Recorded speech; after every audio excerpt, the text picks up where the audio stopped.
Oliver Norvell Hardy, l'acteur américain tant aimé, formait avec Stan Laurel l'un des duos comiques les plus légendaires de l'histoire du cinéma. Leur partenariat, qui débuta à l'ère du cinéma muet et s'étendit de 1926 à 1957, reste l'un des plus iconiques de tous les temps. Mais derrière les rires et l'humour intemporel se cachait une vie marquée par des luttes personnelles, des mariages tumultueux, des difficultés financières et une santé déclinante. Hardy dut affronter ses problèmes de poids, ses addictions et les tensions de sa vie privée, mais son partenariat avec Stan Laurel demeura une constante. Cependant, à mesure que sa santé se détériorait, l'avenir radieux du duo s'obscurcit, menant à une fin tragique pour Hardy. Plongeons dans la vie complexe d'Oliver Hardy, le drame de ses 3 mariages et le lien profond et indéfectible qui l'unissait à Laurel jusqu'à sa mort et au-delà. Une enfance marquée par la tragédie et la détermination. Oliver Hardy, né Norvell Hardy le 18 janvier 1892 à Harlem, en Géorgie, vint au monde dans un contexte difficile. Son père, Oliver Hardy Sr., était un vétéran de l'armée confédérée qui avait combattu durant la guerre de sécession et avait été blessé lors de la bataille d'Antietam.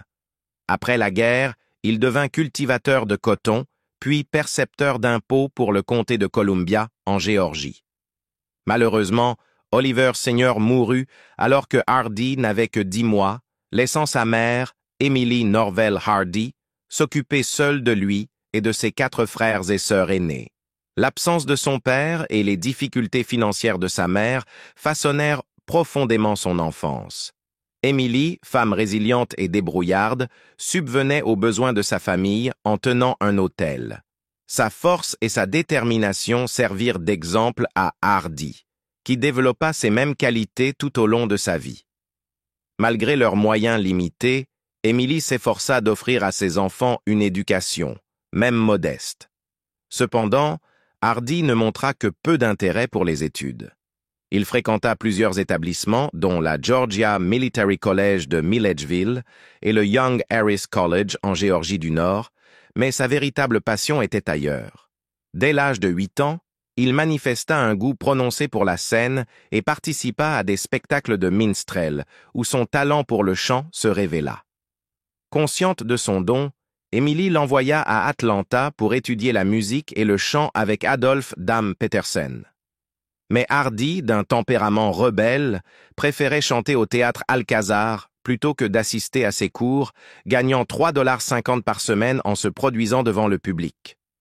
Malgré ses difficultés scolaires, ses expériences sur scène furent déterminantes pour son avenir. Il trouva dans le spectacle une véritable vocation, encouragé par sa mère, qui comprenait et soutenait son talent. Son enfance fut également marquée par un drame personnel, la mort de son frère aîné, Sam, qui se noya dans la rivière Oconee. Hardy tenta de le sauver, mais ne parvint pas à le ranimer après l'avoir sorti de l'eau. Ce drame le marqua profondément, renforçant à la fois son caractère et sa détermination.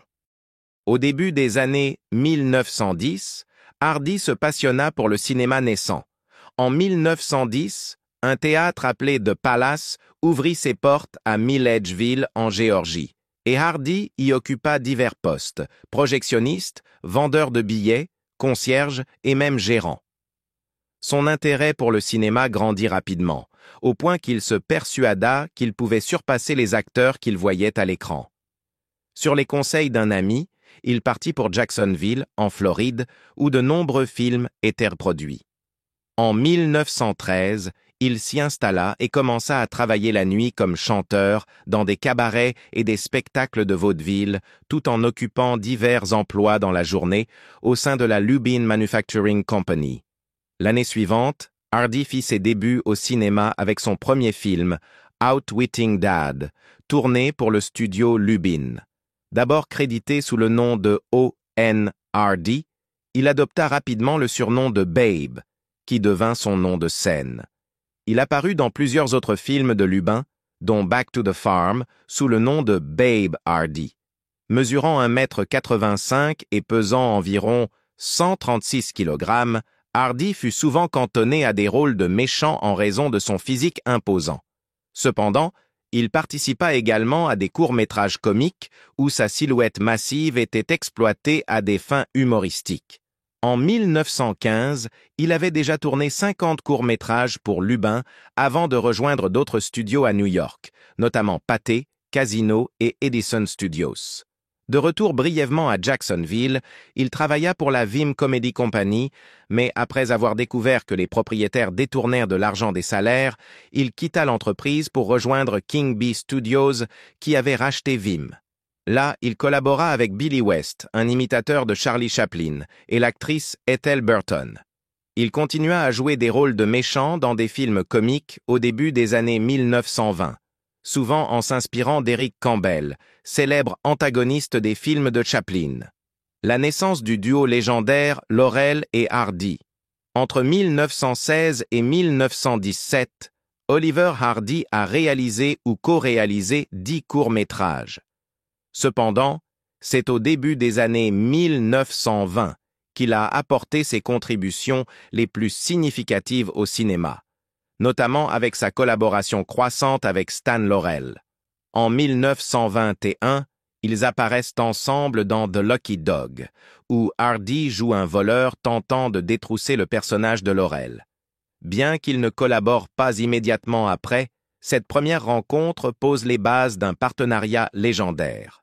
En 1924, Hardy travaille au studio Hal Roach, où il participe au film Our Gang et joue aux côtés de Charlie Chase. La même année, il incarne l'homme de fer blanc dans The Wizard of Oz de Larry Semon. À cette époque, Hardy commence à faire équipe avec Bobby Ray dans une série de comédies burlesques, formant un duo gros et maigre, un avant-goût de son association future avec Laurel.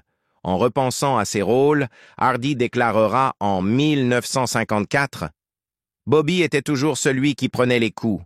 Moi, j'étais le malin, comme dans Laurel et Hardy, sauf que cette fois, c'est moi qui prends toujours les coups. » Vers le milieu des années 1920, le partenariat Hardy-Laurel prend forme. En 1927, ils apparaissent ensemble dans Sleeping Wives, Duck Soup et With Love and Hisses, où leur alchimie indéniable commence à captiver le public. Le réalisateur Leo McCarey, remarquant leur complicité naturelle, commence à les associer régulièrement, donnant naissance au duo emblématique Laurel et Hardy. Le duo produit une impressionnante série de courts-métrages comiques, dont The Battle of the Century, Two Tars, Unaccustomed as We Are, Blotto et Another Fine Mess. Leur transition réussie vers le cinéma parlant commence avec Unaccustomed as We Are en 1929, les établissant rapidement comme des pionniers de la comédie parlante. Le succès du duo s'étend au long métrage, notamment avec leur premier film, Pardon Us, et leur court-métrage oscarisé, The Music Box. Leur popularité ne cesse de croître. Et en 1937, Hardy joue dans Zenobia aux côtés de Harry Langdon, suivi de The Flying Deuce. Plus tard cette année-là, Laurel et Hardy quittent les studios Hal Roach et signent avec la 20e siècle Fox, puis avec la Metro-Goldwyn-Mayer. Ils continuent à produire des films à succès durant les années de guerre, notamment A Chump at Oxford et Saps at Sea. Pendant la Seconde Guerre mondiale, ils se produisent pour l'USO, divertissant les troupes alliées. La célébrité de Laurel et Hardy atteint de nouveaux sommets dans les années 90, notamment lors de leur tournée au Royaume-Uni. Leur popularité s'étend à toute l'Europe, avec des représentations en Scandinavie, en Belgique et en France. En 1947, leur tournée britannique prévue pour 6 semaines est prolongée en raison de son succès retentissant. Leur renommée culmine avec une performance royale devant le roi George VI et la reine Élisabeth. Au début des années 1950, ils tournent leur dernier film, Atoll K, et apparaissent à la télévision, notamment dans Face the Music de la BBC en 1953. Il est presque impossible de mesurer pleinement l'immensité de leur célébrité à leur apogée. Lorsqu'ils se rendent en Angleterre pour la première fois en 1932, des milliers de personnes les accueillent au quai de Southampton, sifflant à l'unisson leur célèbre mélodie Dance of the Cuckoos. À Birmingham, plus de 10 000 fans envahissent les rues pour les apercevoir. Contrairement à des duos plus tardifs comme Bud Abbott et Lou Costello, qui se sont éloignés pour des raisons financières, Laurel et Hardy se sont rapprochés avec le temps, entretenant une relation solide tout au long de leur carrière. Stan Laurel, né Arthur Jefferson en 1890 à Ulverston, dans le Lancashire, fait ses débuts sur scène à 16 ans et rejoint rapidement le circuit du vaudeville aux États-Unis. Oliver Hardy, né Norvel Hardy en 1892 à Harlem, en Géorgie, suit un parcours varié, travaillant comme projectionniste et chanteur avant de décrocher des rôles d'acteur. Si Laurel est plus ambitieux et polyvalent, excellent en tant qu'acteur, réalisateur, scénariste et monteur, il peine à trouver un rôle qui résonne vraiment avec le public. Ce n'est que lorsqu'il est associé à Hardy par le producteur Hal Roach qu'il comprend que son véritable chemin vers la célébrité réside dans le partage de la scène avec son partenaire. Hardy, acteur plus technique, apporte subtilité et précision à ses performances. Son expérience de projectionniste lui a appris que le moindre geste peut paraître immense à l'écran. Laurel, issu du théâtre, doit apprendre cette subtilité, mais y parvient sans amertume. Jamais il ne se dispute sur l'argent, le temps d'écran ou les femmes. En réalité, ils ne se disputent presque jamais. Ensemble, ils créent une alchimie unique qui fait d'eux l'un des duos les plus aimés de l'histoire du cinéma. Laurel écrit souvent les gags, élabore les situations et construit les histoires, tandis que Hardy leur donne vie. Leur collaboration, fondée sur le respect mutuel et la camaraderie, constitue un héritage durable dans l'industrie du divertissement. Stan Laurel survit à Oliver Hardy, surnommé Babe par ses amis, de 8 ans. Mais il ne retravaillera jamais après la mort de son partenaire. Leur lien profond, forgé par des années de collaboration réussie, témoigne de la solidité de leur amitié et de leur engagement commun à faire rire le public. Leur partenariat légendaire continue d'influencer les comédiens et les cinéastes d'aujourd'hui, assurant à Laurel et Hardy une place indélébile dans l'histoire du cinéma. Contrairement à de nombreux autres duos du monde du spectacle, leur partenariat est marqué par une amitié sincère et durable. Tandis que d'autres, comme Bud Abbott et Lou Costello, se séparent à cause de différends financiers ou personnels, Laurel et Hardy restent toujours unis. Jamais ils ne se querellent pour l'argent, le temps d'écran ou les femmes. Et comme Hardy l'a un jour dit lui-même, il était le malin de leur duo, tandis que Stan Laurel était celui qui prend les coups. Une dynamique qui a fait leur succès et leur légende. Une vie amoureuse tumultueuse derrière les éclats de rire. Entre 1916 et 1917, Oliver Hardy a réalisé ou co-réalisé 10 courts-métrages. Cependant, c'est au début des années 1920 qu'il a apporté ses contributions les plus significatives au cinéma, notamment grâce à sa collaboration grandissante avec Stan Laurel. En 1921, les deux apparaissent ensemble dans The Lucky Dog, où Hardy incarne un braqueur tentant de détrousser le personnage de Laurel. Bien qu'ils ne collaborent pas immédiatement après, cette première rencontre jettera les bases d'un partenariat légendaire. En 1924, Hardy travaille au studio Hal Roach, où il participe au film de la série Our Gang et collabore avec Charlie Chase. La même année, il joue le rôle de l'homme de fer blanc dans The Wizard of Oz de Larry Simon. C'est à cette époque que Hardy commence à former un duo comique avec Bobby Ray dans une série de comédies burlesques mettant en scène un tandem gros et maigre, un avant-goût de sa future association avec Laurel. Se remémorant ses rôles, Hardy déclara en 1954 « Bobby était toujours la victime. J'étais le malin, tout comme dans Laurel et Hardy, sauf que dans Laurel et Hardy, je finis toujours par être la victime. » Vers le milieu des années 1920, le partenariat Hardy-Laurel commence à prendre forme.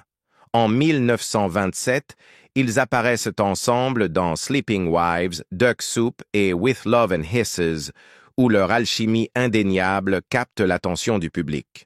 Le réalisateur Leo McCarey, remarquant leur complicité naturelle, commence à les faire jouer régulièrement ensemble, donnant ainsi naissance au duo iconique Laurel et Hardy. Le tandem produira une impressionnante série de courts-métrages comiques, dont The Battle of the Century, Two Tars, Unaccustomed as We Are, Blotto et Another Fine Mess. Leur transition réussie vers le cinéma parlant débute avec Unaccustomed as We Are en 1929, les établissant comme des pionniers de la comédie sonore. Le succès du duo se poursuit dans les longs métrages avec leur premier film Pardon Us et le court-métrage The Music Box, qui remporte un Oscar. Leur célébrité continue de croître et, en 1937, Hardy joue dans Zenobia aux côtés de Harry Langdon, suivi de The Flying Deuce. Cette même année, Laurel et Hardy quittent les studios Hal Roach pour signer avec 20e siècle Fox puis Metro-Goldwyn-Mayer. Ils continuent à produire des films à succès pendant la Seconde Guerre mondiale, notamment A Chump at Oxford et Saps at Sea. Durant le conflit, le duo participe également aux tournées de l'USO, divertissant les troupes alliées. Dans les années 1940, Laurel et Hardy atteignent un sommet de popularité, en particulier au Royaume-Uni. Leur succès s'étend à l'Europe, avec des tournées en Scandinavie, en Belgique et en France. En 1947, leur tournée britannique, prévue pour 6 semaines, est prolongée face à la demande du public. Leur célébrité culmine avec une représentation pour le roi George VI et la reine Élisabeth. Au début des années 1950, ils tournent leur dernier film, Atoll K, et apparaissent à la télévision, notamment sur la BBC dans Face the Music en 1953.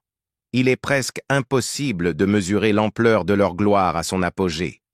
Lorsqu'ils débarquent en Angleterre pour la première fois en 1932, des milliers de personnes les accueillent au dock de Southampton, sifflant en chœur leur mélodie emblématique Dance of the Cuckoos. À Birmingham, plus de 10 000 fans envahissent les rues pour les apercevoir. Contrairement à d'autres duos comiques comme Bud Abbott et Lou Costello, qui se sont brouillés à cause de l'argent, Laurel et Hardy ont renforcé leur amitié au fil du temps, maintenant une relation solide tout au long de leur carrière. Stan Laurel, né Arthur Jefferson en 1890 à Ulverston, dans le Lancashire, fait ses débuts sur scène à 16 ans avant d'intégrer le circuit du vaudeville aux États-Unis. Oliver Hardy, quant à lui, né Norvel Hardy en 1892 à Harlem, en Géorgie, a exercé plusieurs métiers, notamment projectionniste et chanteur, avant de décrocher ses premiers rôles d'acteur. Laurel, plus ambitieux et polyvalent, excelle en tant qu'acteur, réalisateur, scénariste et monteur, mais peine à trouver un rôle qui le propulse au devant de la scène. C'est en travaillant aux côtés de Hardy, sous la direction du producteur Hal Roach, qu'il réalise que son chemin vers la gloire passe par le partage de l'écran avec son partenaire. Hardy, acteur plus instinctif, apporte une précision et une subtilité remarquables à ses performances. Son expérience de projectionniste lui a appris que le moindre geste pouvait paraître immense à l'écran. Laurel, issu du théâtre, a dû apprendre cette subtilité, mais l'a fait sans amertume.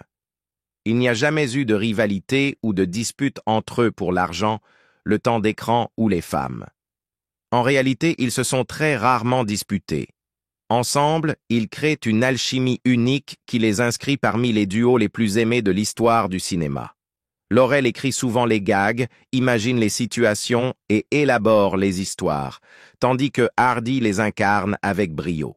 Leur partenariat, fondé sur le respect et l'amitié, demeure une référence incontournable dans l'industrie du divertissement. Stan Laurel a survécu à Oliver Hardy, surnommé Babe par ses proches, de 8 ans, mais il n'a jamais retravaillé après la mort de son ami.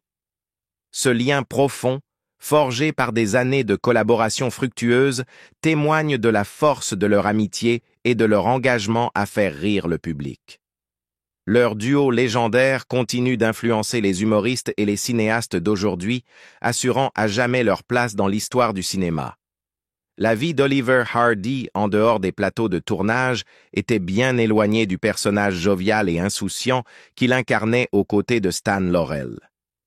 Derrière l'humour et la comédie burlesque qui l'ont rendu célèbre, sa vie personnelle, notamment ses relations amoureuses, était complexe et souvent chaotique. Ses mariages furent marqués par des difficultés et ses aventures sentimentales semblaient refléter le désordre et l'absurdité de ses rôles à l'écran. Comme il l'a lui-même déclaré, « La plupart de mes ennuis venaient des femmes. » Hardy s'est marié 3 fois, chaque union étant semée d'embûches. Son premier mariage, avec Madeleine Salochine, une pianiste qu'il rencontre à Jacksonville au début de sa carrière, a lieu en 1913. Cependant, la montée en puissance de la carrière de Hardy pèse sur leur relation, et en 1920, leur mariage se désagrège, aboutissant au divorce l'année suivante. En 1921, il épouse l'actrice Myrtle Reeves, une union encore plus tourmentée. Si leur carrière commune dans le spectacle les rapproche initialement, l'alcoolisme de Myrtle devient rapidement un obstacle majeur. Hardy tente de la soutenir, mais ses internements répétés en sanatorium et son comportement erratique rendent leur vie de couple impossible. Un jour, Myrtle menace même de sauter par la fenêtre d'un hôtel sous les yeux des policiers, des pompiers et des journalistes. Hardy, dévoué mais dépassé, voit son mariage s'effondrer. Dès 1929, il entame une liaison avec Viola Morse, une divorcée avec un jeune fils. Leur relation dure par intermittence près de 10 ans, mais Hardy reste coincé dans son mariage malheureux avec Myrtle. Il divorce finalement en 1937, mais le passé continue de le hanter. Myrtle, en détresse psychologique, le harcèle pour obtenir un soutien financier. Même Madeleine, son ex-femme, revient lui réclamer de l'argent. Alors que ses liens avec Viola s'effilochent, un drame survient. Après la mort soudaine de son fils, Viola, accablée de chagrin, tente de mettre fin à ses jours. Hardy, profondément marqué par ces épreuves, mettra du temps à retrouver une certaine stabilité. En 1940, il épouse Virginia Lucille Jones, une script rencontrée sur le tournage de The Flying Deuce. Leur mariage, bien plus serein que les précédents, dure jusqu'à la mort de Hardy, lui apportant enfin le calme et l'amour qu'il cherchait. La fin d'une ère dans la comédie. La vie d'Oliver Hardy, en particulier dans ses dernières années, fut marquée par une série de problèmes de santé, de difficultés financières et par le déclin d'une carrière autrefois florissante. Au sommet de sa gloire, Hardy gagnait des sommes impressionnantes, notamment 888 000 $ en 1937, une somme colossale pour l'époque. Cependant, une mauvaise gestion financière, associée à ses habitudes de jeu, a considérablement entamé ses revenus. Les coûts liés à ses multiples mariages et obligations légales ont aggravé ses difficultés financières. À sa mort en 1957, la situation financière de Hardy s'était considérablement détériorée. Malgré ses succès à Hollywood, ses dernières années furent assombries par des problèmes personnels et de santé. Après des années de négligence, il subit une première alerte cardiaque en mai 1954. Cet événement l'incita à prendre davantage soin de lui, entraînant une perte de poids spectaculaire de plus de 70 kilos en quelques mois. Cette perte de poids soudaine suscita des spéculations, certains suggérant qu'il souffrait d'un cancer en phase terminale. Selon le biographe John McCabe, des lettres écrites par Stan Laurel faisaient référence à un diagnostic de cancer, bien que la véritable cause de cette transformation reste incertaine. Les deux hommes étaient de grands fumeurs, une habitude qui avait contribué à la dégradation de leur santé. Hal Roach, leur ancien producteur, avait d'ailleurs déclaré que Laurel et Hardy étaient « comme 2 cheminées de locomotive », illustrant l'impact du tabagisme sur leur bien-être. L'état de santé de Hardy continua de se détériorer. En septembre 1956, il fut victime d'un accident vasculaire cérébral majeur qui le laissa alité et incapable de parler pendant plusieurs mois. Son épouse, Lucille, s'occupa de lui avec dévouement. En août 1957, il subit 2 nouvelles attaques qui le plongèrent dans le coma. Oliver Hardy s'éteignit le 7 août 1957 à l'âge de 65 ans des suites d'une thrombose cérébrale. Après sa mort, il fut incinéré et ses cendres furent déposées dans le Masonic Garden du cimetière Valhalla Memorial Park à North Hollywood. Son décès marqua la fin d'une époque, mettant un terme définitif au légendaire duo formé avec Stan Laurel, l'un des partenariats comiques les plus appréciés de l'histoire du cinéma. Stan Laurel, profondément affecté par la perte de son cher ami et partenaire, fut inconsolable. Son médecin lui déconseilla d'assister aux funérailles en raison de sa propre santé fragile et Laurel accepta à contre-cœur, déclarant que Babe comprendrait. Le lien entre les 2 hommes était exceptionnel et il demeura intact jusqu'aux derniers jours de Hardy. En 1956, alors que Hardy avait perdu l'usage de la parole après son AVC, Laurel fit preuve d'une immense compassion. Comme l'a expliqué l'auteur John Connolly dans une interview à la BBC Radio Ulster, Laurel choisit de ne plus parler lui non plus afin que Hardy ne se sente pas isolé par son handicap. Stan Laurel, pour qu'Oliver Hardy ne se sente pas gêné, refusa de parler également, déclara Connolly. Ils avaient émergé du cinéma muet et avaient appris à communiquer par des signes, des gestes et des regards. Cette compréhension silencieuse entre les 2 hommes témoigne de l'immense connexion qu'ils partageaient. La disparition de Hardy bouleversa Laurel. Incapable de se résoudre à travailler sans son partenaire, il refusa toute proposition, bien qu'il ait eu besoin d'argent. Durant les 8 dernières années de sa vie, il continua cependant d'écrire des sketchs pour Hardy, comme un moyen de préserver leur lien indéfectible. Avant son décès, Hardy vivait déjà dans une relative discrétion, se concentrant sur sa santé. En 1955, la télévision semblait lui offrir une nouvelle opportunité lorsque Hal Roach Jr. proposa au duo de signer un contrat pour une série basée sur Tales of Mother Goose. Mais alors que le projet s'apprêtait à démarrer, Stan Laurel fut victime d'un accident vasculaire cérébral nécessitant une longue convalescence. Peu après, Hardy subit 2 crises cardiaques majeures dont il ne se remit jamais.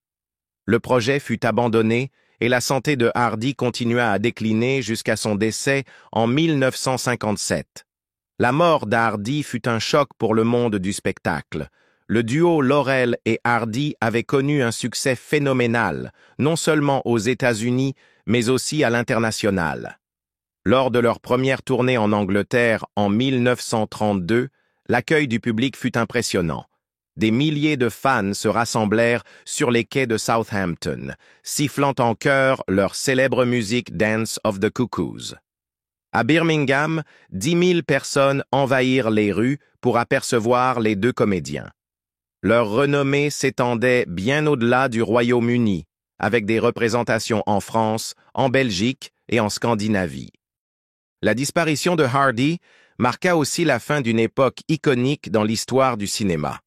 Avec plus de 100 films à leur actif, leur travail révolutionnaire dans la comédie laissa une empreinte indélébile sur l'industrie. Leur humour intemporel continue d'influencer les générations de comédiens et de cinéastes, et leur contribution au monde du rire reste célébrée aujourd'hui encore. Ainsi se termine l'histoire tragique d'Oliver Hardy. Bien que sa vie ait été marquée par des épreuves et des pertes, son héritage demeure impérissable. Aux côtés de Stan Laurel, il a créé certains des moments les plus inoubliables de l'histoire du cinéma. Aujourd'hui, son génie perdure, non seulement à travers ses films légendaires, mais aussi grâce à son étoile sur le Hollywood Walk of Fame, situé au 1500 Vine Street. Son impact sur l'univers de la comédie continue d'inspirer et de divertir des millions de fans à travers le monde, garantissant sa place dans le cœur du public pour les générations à venir. Merci d'avoir regardé. N'oubliez pas de liker, de vous abonner et d'activer la cloche pour ne pas manquer d'autres histoires incroyables.